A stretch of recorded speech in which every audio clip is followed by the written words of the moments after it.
If you're struggling to learn PixInsight, you're definitely not alone. And in today's video, I want to show you a simple, streamlined workflow that takes advantage of the 2025 edition of PixInsight. This is not going to be as comprehensive as my PixInsight for Dummies series, so if you're looking for something that goes through every little thing, you might want to check that one out instead. But if you're just trying to get used to the interface in PixInsight and get something out of your images, then this is a great place to start. First, you're going to want to head to the software distribution page on PixInsight.com and log in with your username and password. Or if you don't have one yet, you can either purchase a license, which costs about $300, or you can request a free trial license, although I hear from a lot of people that they never even respond to the free trials anymore. The nice thing is though, if you do purchase a license, you can put it on multiple computers, you don't have to pay every time, and it's not a monthly subscription. You buy it once and you have it, unlike Photoshop. Once you've logged in, we're going to scroll down to the bottom and look for version 1.9.3. And as I'm recording this video in mid-April of 2025, the latest release is build 1646. Of course, if you're watching this in the future, there's probably going to be a newer edition, which you'll want to grab. I'm mainly talking about this just because I know a lot of people who are dabblers in PixInsight probably have 1.8.9 installed or even an older version, but it's really important that you grab the latest version as of April 2025. While you're here, you might also want to grab the Gaia databases. There's the Gaia DR3. You only need probably 3 of these XPST files. And then there's the Gaia DR3SP small set. I would grab 1, 2, and 3. We don't really have time to get into how to install these and everything else, but I do cover that in my PixInsight for Dummies series. Again, this is more just a reminder that you will need these for today's workflow because our processing will refer back to them for our color correction. You don't have to worry about the Mars databases or anything else for that matter. All we really need is the PixInsight installation file, then potentially the Gaia databases, which you may or may not already have. Another thing you want to do is head over to rcastro.com and either get a free trial or purchase Blur, Noise, and StarXterminator. These are critical parts of our workflow, and you're going to need all 3.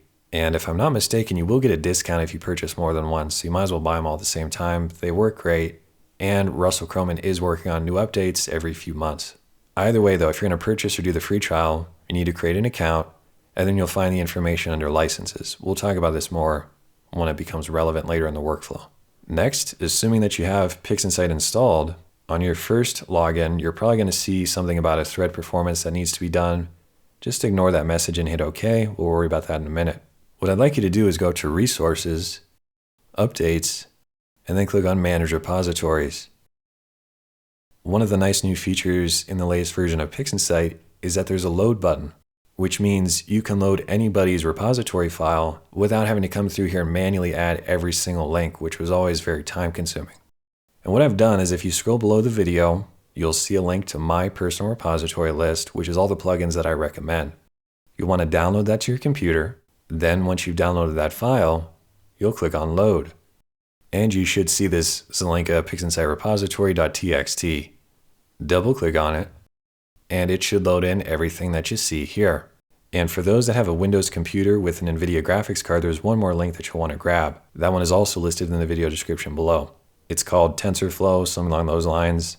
What you want to do is copy that URL, come back here, click on the Add button, and then just paste in that Tensorflow URL. What that will do is allow PixInsight to make full use of your graphics card for some of the AI processing. If you don't have an Nvidia graphics card though, or you're on Mac, don't worry about that one. At this point, all of these various plugins should be ready to go. We'll hit OK. Nothing really happens, so we'll go back up to Resources, Updates, check for updates. That'll bring up this window with all the different plugin links, and really all I have to do is hit Apply, and it will go through and install everything it needs. Alright, looks like we're finished. We'll hit OK. And the way to actually install these is to close out of PixInsight. So we can close it out. It's going to ask if we want to update. We'll hit yes. And there we go. We now have all the different plugins that you'll need for today's workflow. The final step is to fix that annoying pop-up that you've been seeing about the performance analysis. For this, we'll go up to Process and look for Thread Performance Analysis. This is a new benchmark feature which is included in the latest version of PixInsight, and it should help to allow the program to take a bit better advantage of your computer. This will take anywhere from 3 to 10 minutes, I would say, but it's really important that when you're running this, nothing else on the computer is running, including this video. So I want you to close down YouTube, everything else that might be running, and then hit yes. PixInsight will now go through and stress test your computer, and when it completes, we can finally begin the workflow. All right, welcome back. At this point, I'm assuming you've got everything configured and you're ready to go. I guess the final thing is to go up to View. We'll do the default control bars and make sure Show Control Bars is turned on. And then if you don't have all these little tabs on the left, you'll want to grab those as well by going to Explorer Windows and then just click on each one of these. Most of them we don't need, but the most important one is the Process Explorer. Okay, we are finally ready to begin the full workflow. For this, I want you to go back to the video description and grab the exisf file that I have linked there. That way you can follow along with me step by step. You can either double click on this exisf file and it should automatically open PixInsight, or you can go to File Open, as you might expect, and then grab it that way. And if you're stacking your images in PixInsight and use the auto crop file, you're going to have two images that actually load up. One is just a crop mask. You don't need this. You can close out of it.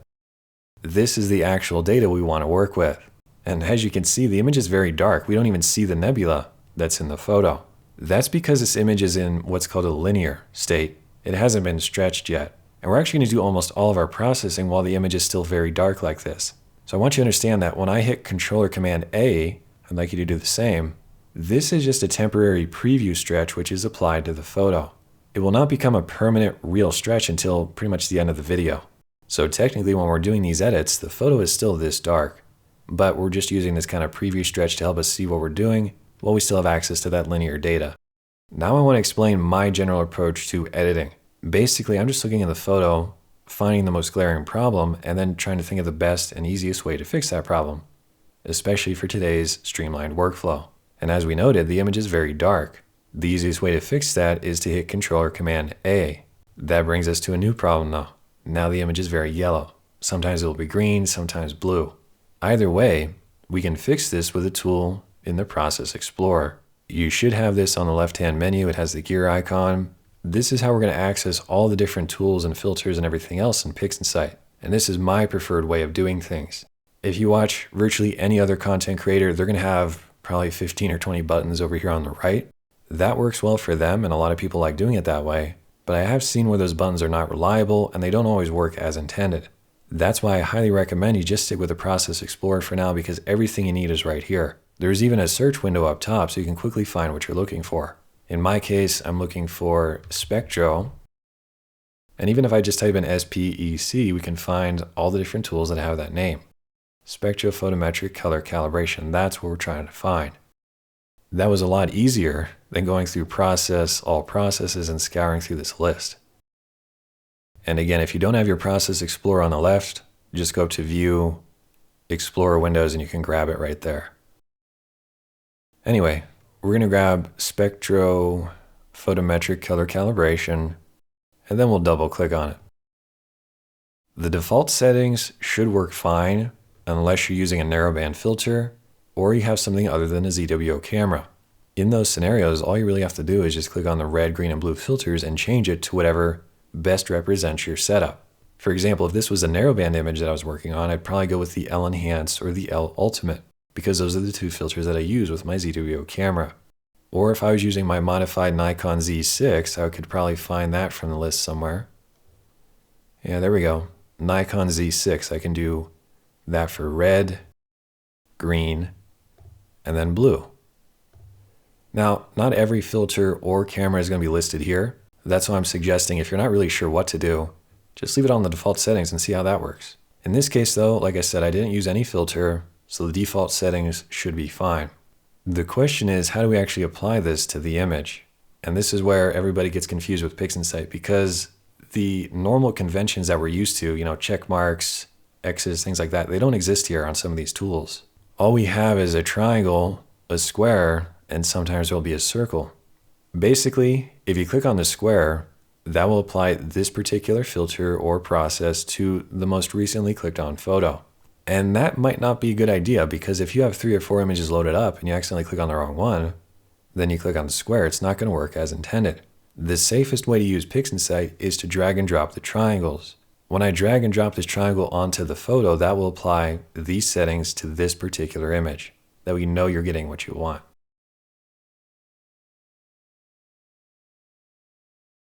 When SPCC finishes, you're going to see a graph. The green dots correspond to the stars, which in this case I found 570, but I'm not too worried about that. We can close out of here. If you ran SPCC and nothing really happened, you just got some red text, that most likely means you did not install the Gaia databases properly. Unfortunately, we don't have time to get into that today, but my PixInsight for Dummies series will cover all that in a lot of detail. Another thing I want to touch on very briefly is that, for whatever reason, most of my students have this little orange button turned on. And what that means is that this window never disappears, it's always in the way. And then people just come up here, they close out of the tool completely, and then it reappears later.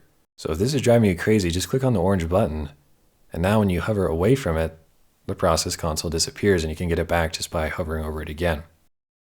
Alright, assuming SPCC worked, we can go back to our image, and it looks kind of strange, so we'll hit Controller Command A to auto-stretch the photo again. And that concludes the first major step in the workflow. We've used SPCC to fix the colors. There are other ways to do this, but I would argue this is generally the safest and most reliable method in PixInsight. The only exception would be if you're not stacking your photos in PixInsight, then the star information won't be embedded. You'll have to do an additional step, and again, we cover that in the PixInsight for Dummies series. Getting back to my philosophy of editing, we're looking for problems with the data, and then we're going to see how we can fix them. Now, to be honest, my stars look pretty good. They're slightly blurry, but nothing terrible. Very often, though, you will have distorted stars, especially in the corners. And that's why the next step in my workflow is called BlurXterminator. We can access this from the Process Explorer as well. We can clear out the search field, and then just type in blur, and there it is. If these programs are not showing up, then that means your repository list was not installed correctly. You might want to go back and retry that. And with BlurXterminator, if this is your first time using it, you'll need to click on the wrench icon and then enter your email address and the license key from Rus Croman's website. You can find that in your account on his website. That should have been emailed to you if you got the free trial or the permanent license. Either way, get that all figured out.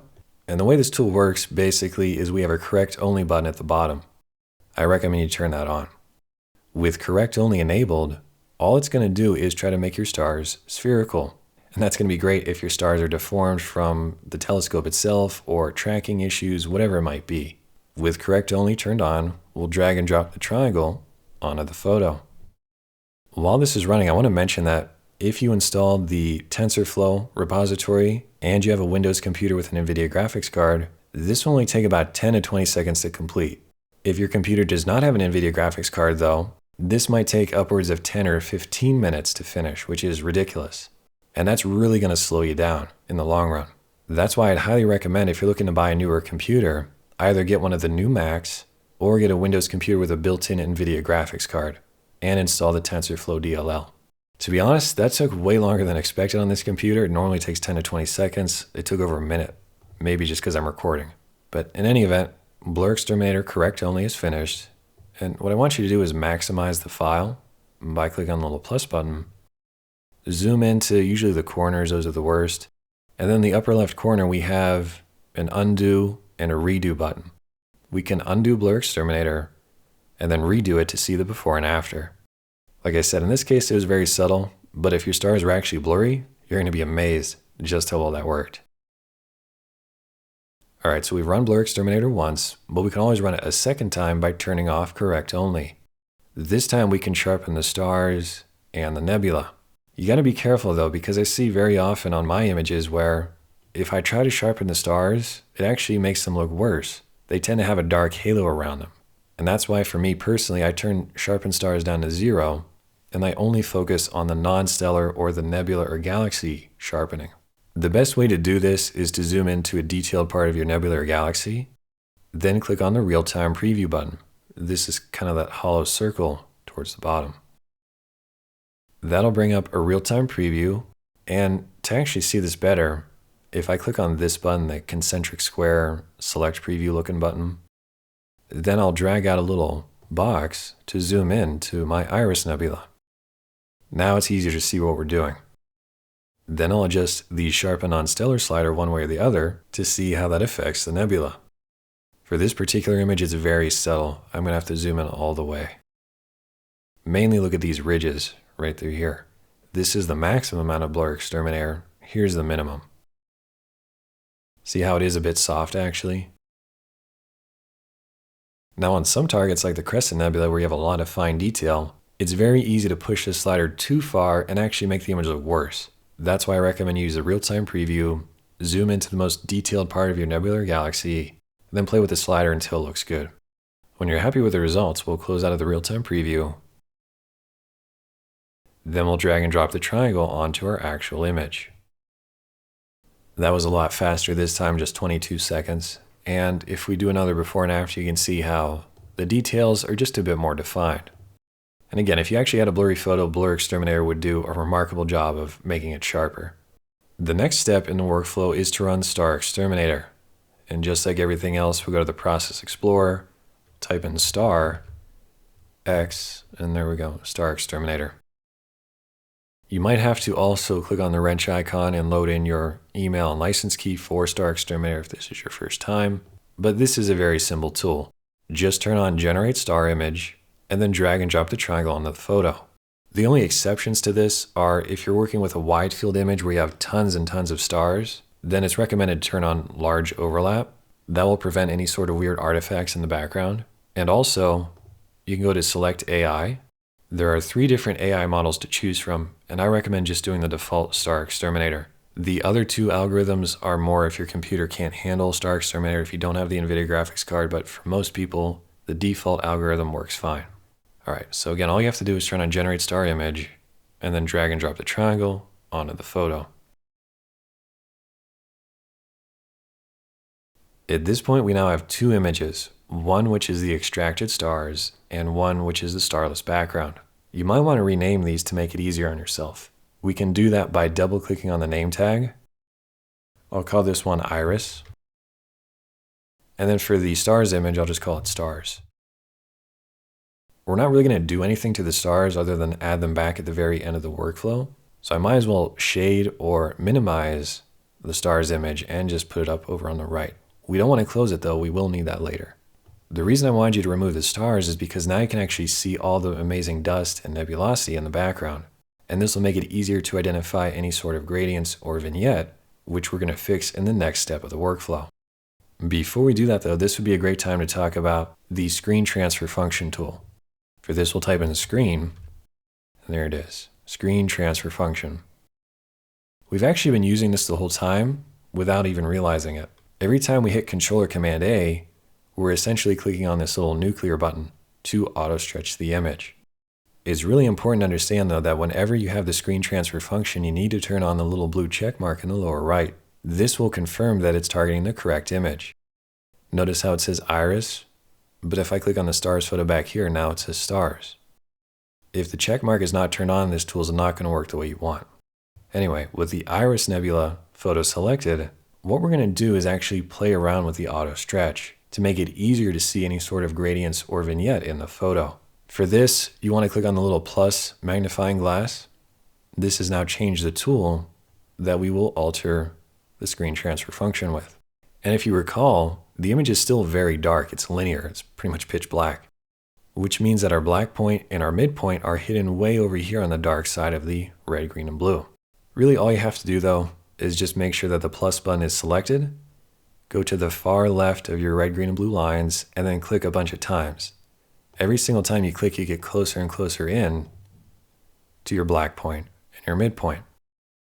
Now that we can actually see both of these lines, we're going to go back to the cursor icon. You have to make sure you click on the cursor icon before we go any further. With the Edit STF mode little cursor icon selected, we can play around with the black point and the midpoint. So as I move the midpoint to the left, it makes it brighter.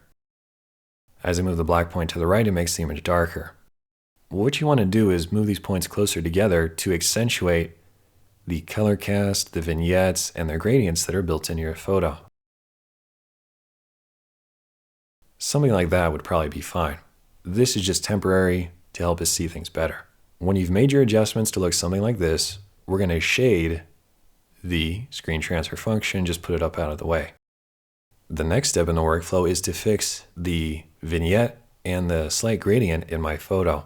There are many different ways you can do this, including Graxpert which is a common one that a lot of people like. There's also automatic DBE.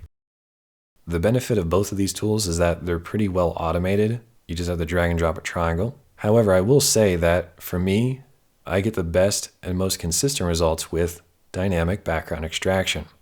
I will warn you that this tool is tedious, and I myself did not want to use it for the first year or two of using PixInsight. It was only recently I said, you know what? I'm tired of playing around with those other tools. I know what I'm getting with dynamic background extraction. It gives me the most control. That's why I'm showing you this one today. With dynamic background extraction, you can't really edit anything. It's all grayed out. Therefore, the first step is always to click on the photo. That way you see the crosshair. Now we can edit the various settings. There's a lot going on here, but really the only value you have to worry about most of the time is the tolerance. And the way to determine if the tolerance is set correctly is to go down to sample generation. Then you're going to click on generate.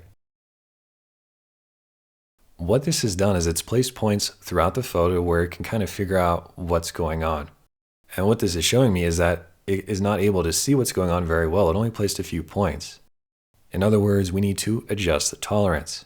And in most cases, a tolerance of 2 or 3 works well. Let's start with maybe 2. Now that we've increased the tolerance, we'll click on generate again, and check it out. It placed points throughout most of the image, although it is still avoiding the center. If I increase the tolerance, let's say to 5, and then I generate my points, now it is filling in the entire image. So really what you want to do is kind of find the value that gets you most of the photo without going too high. That's a simplified way to think of it. I'll go with the value of, I think, 2. That should be fine. Now that I know the tolerance that works for this image, I'm actually going to reset the tool in the lower right, because we don't actually want those points all throughout the photo. So let's click on reset, change the tolerance back to the value that we determined, which in this case was 2. Like I said, this can be tedious at first, but really all we've done is figure out the tolerance. The next step is to actually place our points. This is where we have complete control. And that's why we used the ScreenTransferFunction to make this easier to see.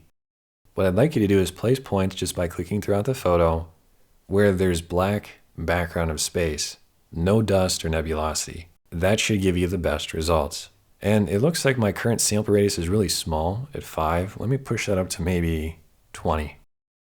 Then I'll click on resize all. Now you can see there's actually boxes there. Again, the idea behind this tool is that we're placing points where there's no dust or nebulosity to map out what is true background in the image.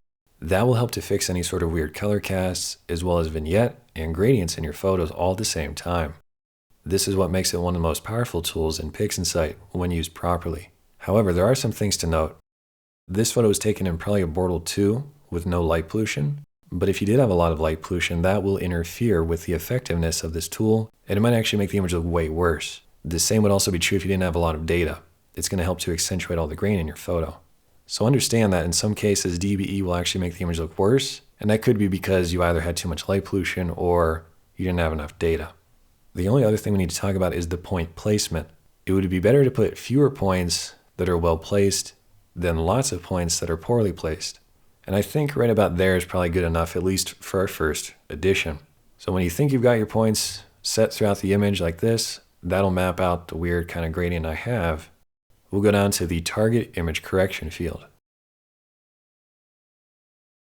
And there's 2 different models we can choose from, either subtraction or division.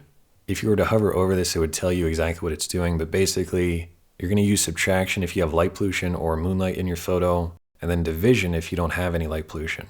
In my case, I'm shooting from a dark sky, so I'll go with division. And if you want, you can try turning normalize on or off. Sometimes you'll get better colors one way or the other. So you could run this once with normalize on, turn it off, run it again, and see which one you think looks the best. I'll leave it off for right now though. And as you might expect, PixInsight's interface is being strange again. We don't have a square, now we have a green check mark and a red X like we would normally expect to find. So you would think logically, based on everything we've done, we'd have to drag and drop the triangle, but that's not going to work here. This time we click on the green check mark. That's going to give us 2 different photos. One is the Iris Nebula, which actually looks really cool in this current state. The second photo, this is the background that it identified and tried to remove. In both cases, we'll hit Controller Command A to auto stretch the preview. And that's what it saw. Kind of a dark blue over here, a bit greenish over there. That seems to be pretty accurate. I don't need this though, I'll close out of it.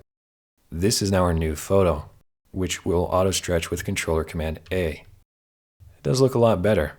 We fixed kind of that weird blue in the background. Like I said though, you can always try turning on normalize and run it again and see if that image looks better. It seems that with normalize turned on, it maintained kind of that cooler white balance compared to the newer version, which had more warmer colors, so that's up to you to decide which one you think looks best. Next, I want to show you how to make the most of dynamic background extraction. What we're going to do is drag the triangle icon onto the background. Make sure you can see part of your background for this to work. So drag the triangle, drop it on the background. That creates process 01. And this process 01 is everything we've done with the click of a button. So what I'd like you to do is click on the little N icon. This is the name. And we'll call this DBE version 1. Here's why this is so cool. I can close out of dynamic background extraction. I'll just say cancel, yes. And then I can go to my new DBE image, make sure it's selected. And if I double click on DBE version 1, the button that we created a minute ago, it automatically loads in the same tolerance, the sample radius, and all the points that we placed earlier. And what you might discover is that some of these points were not placed in the best spot. Maybe you realize that there actually was dust there that you weren't able to see before. If so, now's the time to fix it. You can even add more points if you feel that's necessary. And if this tool is just getting in the way, you can shade it, move it up, and then we'll come back to the image. Now what I'm going to do is continue placing points throughout the photo and removing any that might not have been ideal. Once you've updated all of your points to better reflect the image, we'll go back to dynamic background extraction. And we're going to drag this off onto the background as well. When we drag this little icon to the background, we'll call it DBE version 2. We know this is better than the first attempt. And now you have two different options. You can close out of this, by the way. You can either run DBE version 2 on your corrected image, or you can go back to the original now that you have a better understand what's going on. And with the original selected, we'll double click on DBE version 2. Then we'll click on the green check mark to run it again. Don't forget to close out of your background. We can close out of the tool itself. And there is a very subtle difference, but I think that will work for us, the version 2 that we have. That's the power of dynamic background extraction right there. Next, I'm going to minimize or shade the original photo just so it's out of the way. I'll put it next to the stars image, and we're just going to focus on our corrected photo that we have here. I'd like you to go back to your ScreenTransferFunction, and we're going to do the same thing as before. We're going to intentionally overstretch the image. If your tool is kind of weird looking like this, just click on the Reset Zoom 1:1 button. Now it'll look probably more like you expect. But we're going to do the same thing. We're going to zoom in with the plus magnifying glass. Then we're going to use the cursor icon tool to move our points closer together. What I want to do is essentially stress the image to find out what's really going on here. What this is showing me is that we have a bit of green that I wasn't able to see before, and also that there's a lot of noise in the photo. This is probably only 4 to 5 hours of data. And generally for these dark dust nebulae, you want 20 to 40 hours worth of data. Therefore, the next step in the workflow is NoiseXterminator. We'll type in noise, X, and there we go, NoiseXterminator. Just like everything else, you might have to click on the wrench and load in your email address and license information. This is a very powerful tool though. This is the latest AI version 3. And by default, the denoise is set to 0.9, iterations is set to 2.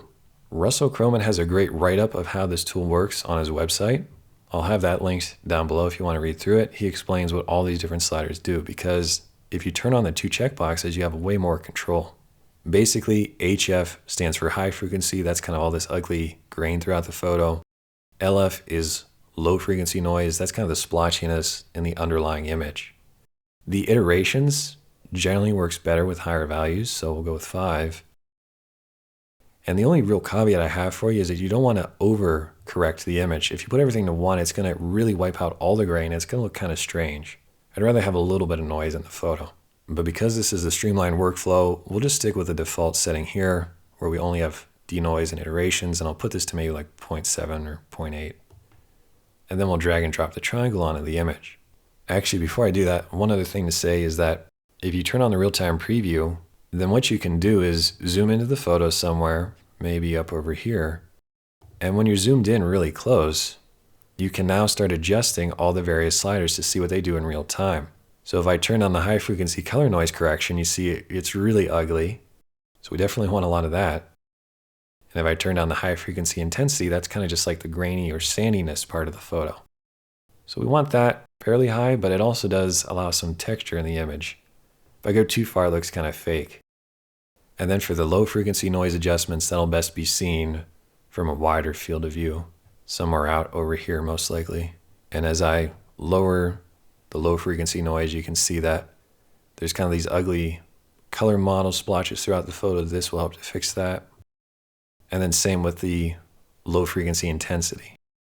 You just have to be careful with this one in particular because sometimes it can invent details that aren't actually there. I realize this is a bit complicated, so if you're feeling overwhelmed, just turn off the checkboxes, leave denoise around 0.7 or 0.8, and then run it on the photo. When NoiseXterminator has finished, I recommend you do a before and after, just to confirm that it actually looks good. You might want to inspect different parts of the photo as well. It is pretty remarkable just how well that can work if your image is as grainy as mine. Alright, so the next step I would say is to fix this green color in the image. It's not bad, but it is kind of ugly. For this, we'll go to the Process Explorer, and then we'll type in SCNR. This is one of the easiest ways to remove red, green, or blue color casts from your photo, but generally people just use it to fix the green. The default should work fine. All you have to do is drag and drop the triangle. There's our before and after. If that was a bit too strong though, you can lower the amount to maybe 0.7 and try that instead. Alright, we're just about done, at least with this part of the workflow. And what I'm going to do is go back to my ScreenTransferFunction, making sure the check mark is turned on, and I have this particular image selected. Then I'll just hit the nuclear button. It's the same thing as hitting Control or Command A. That brings the image back to looking a bit more reasonable. But as you know, if you want to adjust the overall exposure, you can move your black point and midpoint around to adjust the contrast. I recommend giving that a try. With the contrast looking better, we can now finally stretch the image. Because if you recall, this is still linear data, it's very dark. And we want to apply this preview stretch to the photo permanently. For this, you're going to need two different tools, the ScreenTransferFunction, as well as the histogram transformation. So we'll type in histogram, and there's histogram transformation. This tool also needs to have the blue check mark turned on, otherwise it's not going to work as intended. And essentially what we're trying to do is we're going to copy the preview stretch that's baked into the ScreenTransferFunction to the histogram, but we can then actually apply it to the real data. So all you have to do is drag the triangle from the ScreenTransferFunction to the bottom of the histogram window. It's kind of beige down here. If you're on Windows, you'll see the hourglass. If you're on Mac, you won't see anything at all, unfortunately, but we'll drag and drop it. And if you did that correctly, you're going to see that something updated on your histogram. This shows us that we copied the settings to the histogram.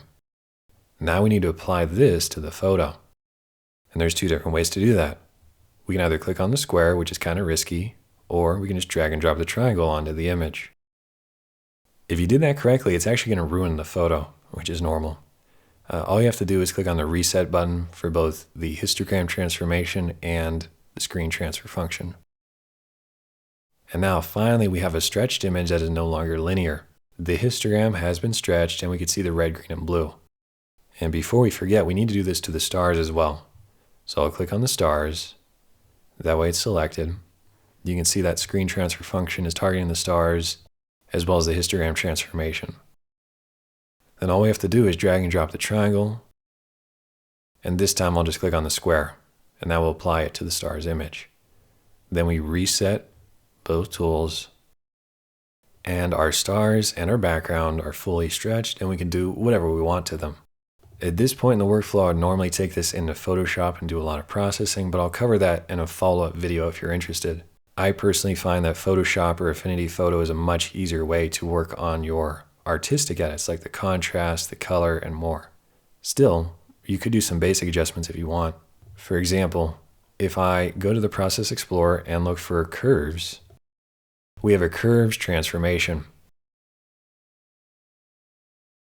This is another tool where you have to make sure that the checkmark icon is turned on. And one of the reasons I don't like PixInsight for this kind of thing is that when I make these adjustments, I don't see anything. Whereas if this was Photoshop or Affinity Photo, you'd see it in real time. That just means you have to do one additional step. You have to click on the real-time preview button, the hollow circle, and this little preview will be your way of seeing what you're doing. Now when I move my points, you can see that it's updating right here. Really though, all I want to do initially is go to the S button for saturation. And the 45-degree line means there's really no changes. If I click and add a point though and move it up, that will add saturation. I don't want to do too much, but just a little bit. Then I can go back to the RGBK, this is the brightness. And if you're not really sure where to place your points, you can click in the photo itself. And when you click in the little preview, look over at the graph on the right and see how the lines are moving as I move my cursor. What this is showing me is where I need to place my point, basically. In other words, if I want to make maybe this dust near the iris a bit darker, I have to place a point in the upper right quadrant right around here, and then drag that down. And then if I want to make some of this other dust brighter, maybe down over there, I'll click and add a point and drag it up. I'm not really saying you should do this in particular, but I'm just trying to show you that when you click throughout the photo, you get a rough idea of where to place the points. Like I said though, PixInsight kind of struggles with this sort of thing. I think Photoshop is a much better way to do your curves. And if you screw it up when you're trying to place your points, you can always go through and click on the red X. Not the blue reset button, but the red X. That will reset this particular curve that you're working on. And then once you've gone through and done whatever adjustments you want to the photo, you can close out of the real-time preview and drag and drop the triangle onto the image. That does look a bit better. So that's all I'm going to do for right now, although there are plenty of other tools that you can use in PixInsight to further edit the photo. You can do sharpness adjustments, you can continue to play with the colors and more. But like I said, I prefer using Photoshop. I find it's much better for this part of the workflow. Therefore, the final thing I'm going to do in terms of editing the image is create HDR image. This is a script that I had you download in the beginning of the video. The important thing to understand with create HDR image is that this needs to be done after you stretch the photo. It will not work when the image is very dark. The first thing you always want to do is turn on the intensity button. This will preserve the colors in the brightest parts of the photo. Then you're going to adjust the layers. I normally recommend 5 or 4. 5 is a good sweet spot though for most images. This will essentially make the HDR effect more pronounced. Then if you increase the blend amount, that will further increase the HDR effect. You don't want to go so far though that this is dark, because this is the brightest part of the image, but it's always this balancing act of retaining the colors and the details without making it look fake. And that can be challenging to do. I kind of like that there though. So we have layers set to 5, blend is around 0.6, intensity is turned on. And then you can also adjust the saturation and contrast if you think it needs it. When you're happy, we'll click on the green check mark to apply to the photo. And there we go, it's not half bad. And if I were to zoom in, you'll note that we've actually retained a lot of that color and detail that was otherwise blown out from the original image. Okay, so assuming that things look good, the final step is to blend the stars back in. But before we do that, I'm actually going to do one more curve. I would like the image to be a bit brighter, I think. And again, I have to turn on the real-time preview, reset the tool completely, and then I'm just going to make this a bit brighter. I think that'll work. If you're happy with the image, let's rename it just so that the next step will be easier. We'll call this Iris Final. And if you try to put actual spaces in here, it's not going to work. It's going to yell at you. So make sure you do have just underscores or all one word. We are now ready to blend the stars back in with our starless photo. For this, we'll go to the Process Explorer and we'll look for Image Blend. which is all one word. In my older PixInsight for Dummies series, we were doing this with pixel math, but image blend is a much easier way to do things. This is an optional download like most of the other tools, so if you can't find it, your repository list was not set correctly. And the way it works is we have a bunch of different parameters here. Let me minimize them all. We have a base image, blend image, and then blend parameters. Start with the blend parameters and change the blend mode to screen. Because by default it'll be on replace, that's not going to work. When you change it to screen, this will do what we want. Then for the base image, this is going to be iris final. That's why I had you rename it. The blend image, this is going to be the stars image.